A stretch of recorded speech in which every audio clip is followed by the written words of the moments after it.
Selamat pagi bosku, jumpa kembali bersama saya Cecilia dari Pilar Mas Investindo Sekuritas. Touch your heart, touch your profit. Nah seperti biasa kita akan mulai saja nih market review kita hari ini Jumat 9 Oktober 2020 dengan episode Smile. Maka dari itu jangan kemana-mana ya bosku, tetap di channel Pilar Mas Investindo Sekuritas. Touch your heart, touch your profit. Pionir Sekuritas Channel di Indonesia.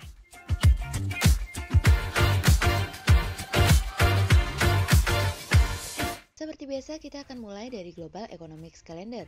Ada berita dari US Initial Jobless Claims yang turun dari sebelumnya 849.000 menjadi 440.000.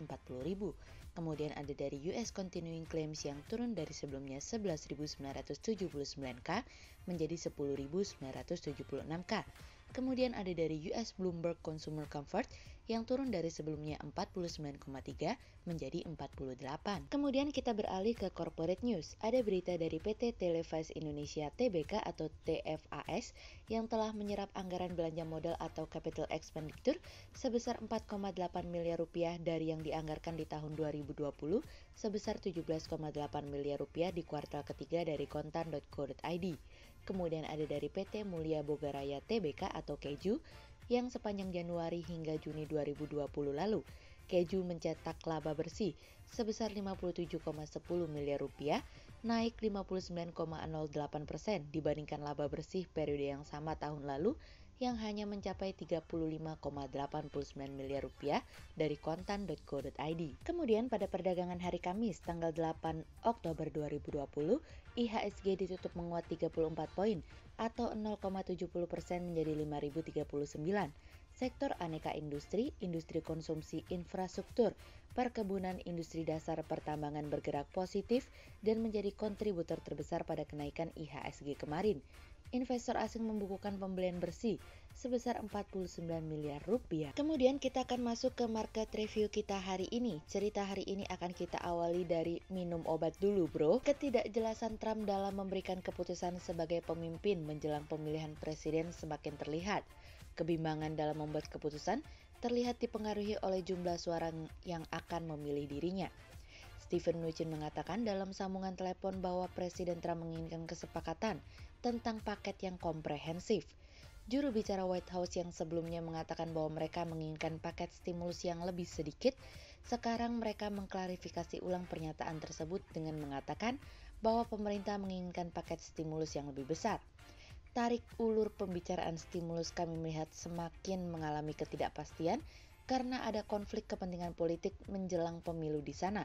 Apalagi sebelumnya Trump mengatakan apabila dirinya tidak akan memberikan stimulus apabila dirinya tidak memenangkan pemilu.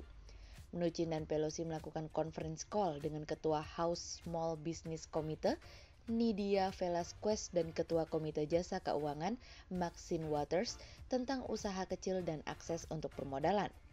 Terkait dengan keinginan Trump menginginkan RUU yang berdiri sendiri, hal tersebut diklarifikasi langsung oleh Nancy Pelosi dengan mengatakan bahwa tidak ada tindakan dalam hal pembuatan RUU yang berdiri sendiri, khususnya terkait dengan bantuan terhadap industri maskapai penerbangan atau sektor ekonomi lainnya tanpa memasukkannya ke dalam paket stimulus yang lebih luas.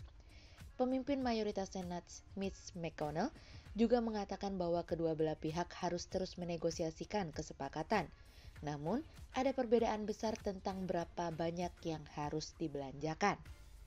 Tuntutan jumlah uang yang begitu besar dianggap keterlaluan oleh McConnell. Oleh sebab itu dirinya setuju dan mendukung Trump untuk membatalkan negosiasi tersebut. Di tengah kebutuhan dana stimulus yang bersifat urgent, masyarakat harus menjadi yang utama untuk dapat bertahan melewati masa-masa situasi dan kondisi sulit saat ini. Bagi mereka, mau Republik ataupun Demokrat, bukan hal yang penting saat ini. Yang terpenting adalah bagaimana mereka mampu bertahan hingga situasi dan kondisi ini berlalu. Kemudian cerita selanjutnya datang dari Australia beraksi. Setelah Bank Sentral Australia kemarin menyampaikan dukungan untuk mendorong pemulihan perekonomian agar dapat lebih cepat, kali ini pemerintah Australia akan mendorong pemulihan dari sisi kekuatannya. Kecepatan menjadi faktor penting tatkala wabah virus corona menekan perekonomian sehingga lebih cepat keluar dari fase sulit ini. Kekuatan pemulihan menjadi kunci agar proses pemulihan dapat berjalan dari awal hingga akhir supaya jangan sampai menjadi kentang seperti negara Paman Sam. Pemerintah pada akhirnya mengumumkan anggaran terbarunya untuk 2020 hingga 2021. Termasuk di dalamnya ada pemotongan pajak pribadi senilai miliaran dolar untuk masyarakat yang memiliki penghasilan menengah, sebuah program untuk menciptakan dan meningkatkan lapangan pekerjaan, serta insentif pajak sementara bagi sektor bisnis untuk dapat memulai investasi kembali. Menteri Keuangan Mathias Kormann mengatakan akan fokus dalam mendorong pemulihan ekonomi.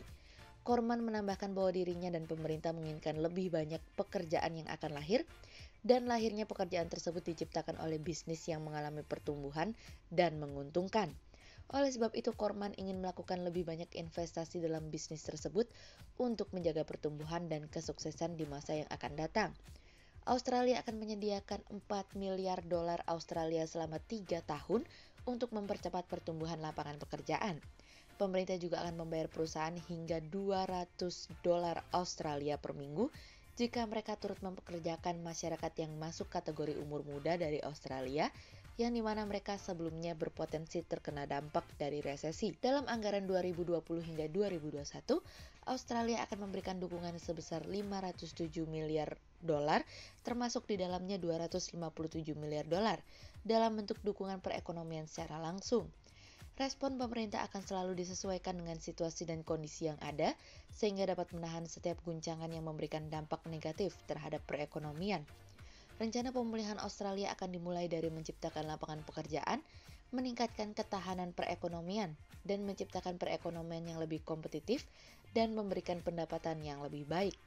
Saat ini kami melihat komitmen dari pemerintah Australia merupakan sesuatu yang sangat baik, karena dapat memberikan dukungan penuh terhadap pemulihan perekonomian, sehingga tidak hanya mengandalkan kebijakan moneter dari bank sentral.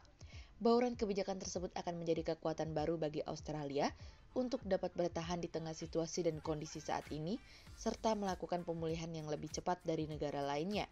Apalagi, Bank Sentral Australia kami lihat masih memiliki ruang yang cukup apabila ingin menurunkan tingkat suku bunganya kembali. Kemudian cerita selanjutnya datang dari Yuk Mulai Bangkit.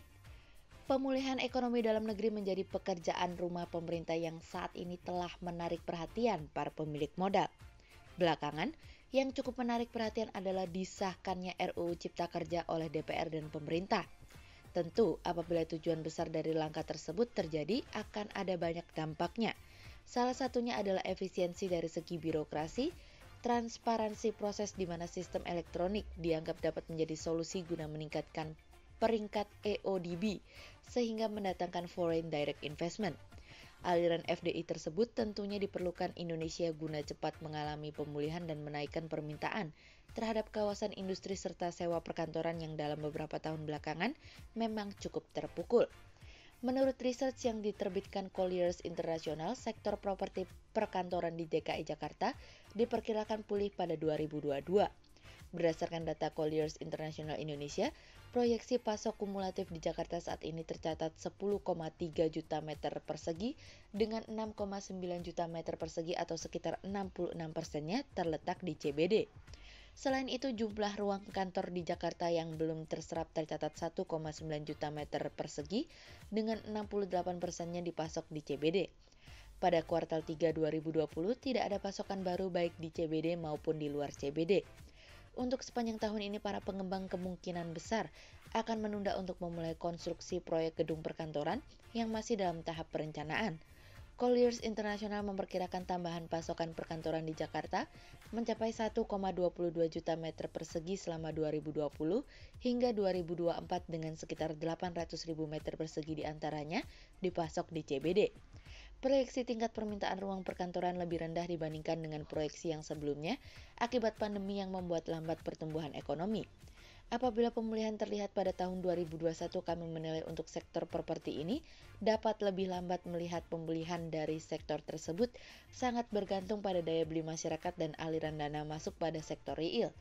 Proses dari efisiensi birokrasi diharapkan dapat mempercepat aliran investasi masuk dan proses izin dari bisnis ke depannya. Berdasarkan teknikal analisa, kami melihat saat ini IHSG memiliki peluang bergerak menguat dan ditradingkan pada level 5003 hingga 5073. Ketidakstabilan politik di Indonesia mungkin akan mencuri perhatian pelaku pasar dan investor.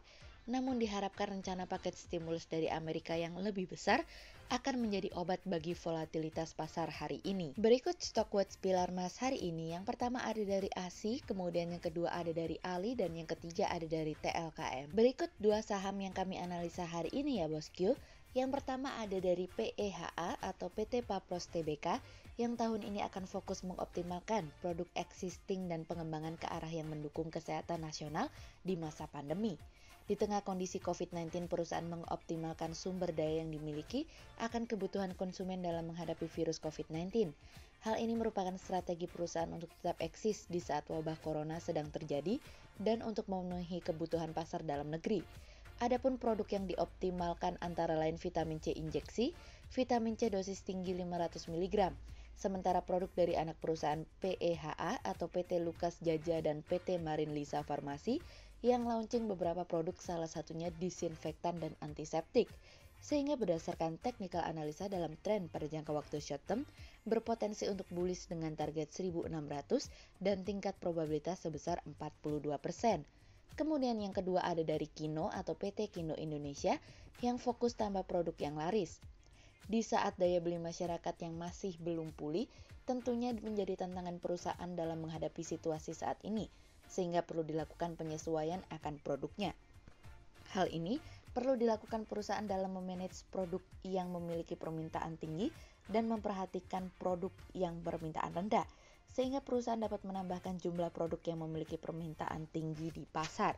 Sehingga berdasarkan technical analisa dalam tren pada jangka waktu short term, berpotensi untuk bearish dengan target 2850 dan tingkat probabilitas sebesar 65%, sementara dalam jangka waktu long term berpotensi untuk bullish dengan target 4150 dan tingkat probabilitas sebesar 62%. Berikut kami akan menampilkan 40 saham pilihan dari Pilar Mas.